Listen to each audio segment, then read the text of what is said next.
Maharashtra today 24 news सत्य परिस्थितीचा सविस्तर आढावा। प्राणघातक हल्ल्यातील अजून 2 आरोपींना अटक। आतापर्यंत 4 आरोपींना अटक। दोघा आरोपींस 2 दिवस पोलीस कोठडी। 307 चा गुन्हा दाखल।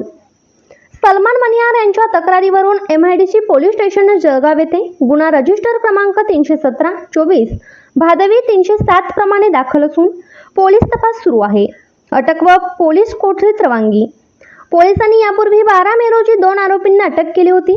मंगळवारी 14 मे रोजी पुन्हा 2 आरोपींना अटक केली व आज बुधवारी 15 मे रोजी त्यांना न्यायालयात हजर केले असता तुषार प्रमोद कोरी यास 2 दिवसाची पोलीस कोठडी दिली व दुसरा आरोपी हा अल्पवयीन असल्याने त्यास रिमांड होममध्ये पाठवण्यात आले। दिनेश चौधरीची पोलीस कोठडी आज संपत असल्याने त्याला कोर्टासमोर उभे केले असता त्याला सुद्धा 2 दिवसांची पोलीस कोठडीत वाढ करण्यात आली।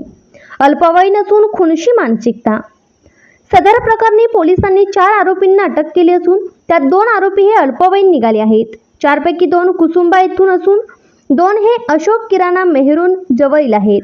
आरोपींपैकी 2 अल्पवयीन असताना सुद्धा छोट्याशा किरकोळ कारणावरून झालेल्या वादावादीचे रूपांतर जीवघेणे हल्ल्यात करण्यात आले।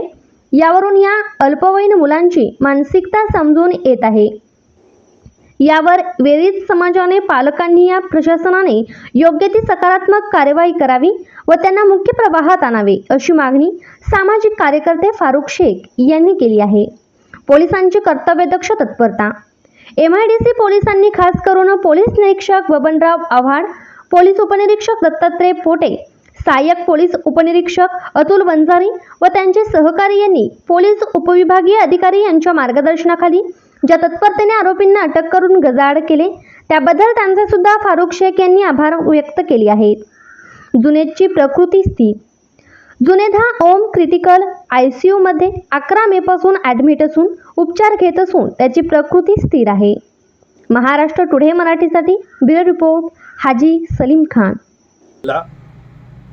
जो सुप्रीम कॉलोनी के पुष्पा पेट्रोल पंप के ऊपर जुनेद खान पर जो जानलेवा हमला हुआ था, उसमें 11 मई को जो हमला हुआ था, 12 मई को 2 आरोपियों को अरेस्ट किए थे, जिसमें से एक नाबालिग था दिनेश चौधरी को आज यानी 15 तारीख तक पुलिस कस्टडी रिमांड दिया गया था। कल यानी कि 14 तारीख को फिर से 2 आरोपियों को गिरफ्तार किया गया। उसमें से भी एक नाबालिग निकला और एक जो निकला है वो हमारा बड़ा लड़का निकला है जिसका नाम तुषार प्रमोद कोली था। आज तुषार और दिनेश चौधरी दोनों को फिर से कोर्ट के सामने लाया गया।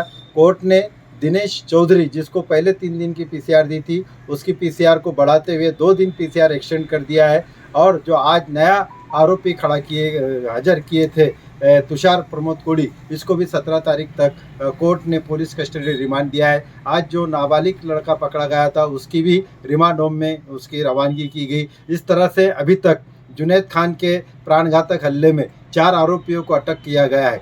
खास बात यह है कि जो 2 नाबालिग बच्चों को अटक किया गया है, ये 2 नाबालिग बच्चों को देखते हुए उनकी मानसिकता का पता लगाना बहुत ज़रूरी है कि इतने छोटे बच्चे इतनी कम उम्र में जानलेवा हमला कर सकते हैं। इसके लिए समाज, प्रशासन और उनके पेरेंट्स ने इस पर ख्याल देते हुए पॉजिटिव थिंकिंग लेते हुए उन पर अपनी मेहनत करना चाहिए, उनको मेन स्ट्रीम में लाना चाहिए, वरना ये बच्चे अपनी ज़िंदगी से हाथ खो बैठेंगे और वो ना घर के रहेंगे ना समाज के रहेंगे। तो इस तरह से जुनेद के इसमें अटक किया गया है और जुनेद की भी आज अल्हम्दुलिल्लाह हॉस्पिटल की जो है हालत वह थोड़ी सुधर गई है। आज उसने थोड़ी डेवलपमेंट हुई है। इसके लिए उसने आज थोड़ा सा अपने आप को वेंटी पे होते हुए भी उसने थोड़ा सा जूस लिया है, पानी पिया है। और डॉक्टर फिरके से हमने खुद मुलाकात की, उन्होंने भी कहा कि और इस तरह से रहा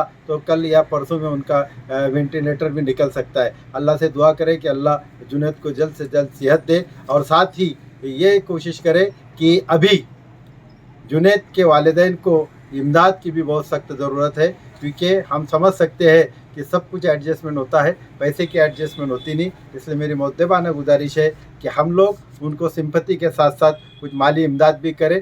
हमने कोशिश की है कि हमारी तरफ से भी हमने कुछ दे दिया है। अब मैं आपको भी अपील करता हूँ कि आप बराए करम उनके वालिद मोहतरम को आके कुछ न कुछ माली इमदाद दें, ताकि उनका इलाज में खर्च जो ज़्यादा हो रहा है वो उसके लिए उनको कुछ सहूलियत हो, उनकी कुछ मदद हो।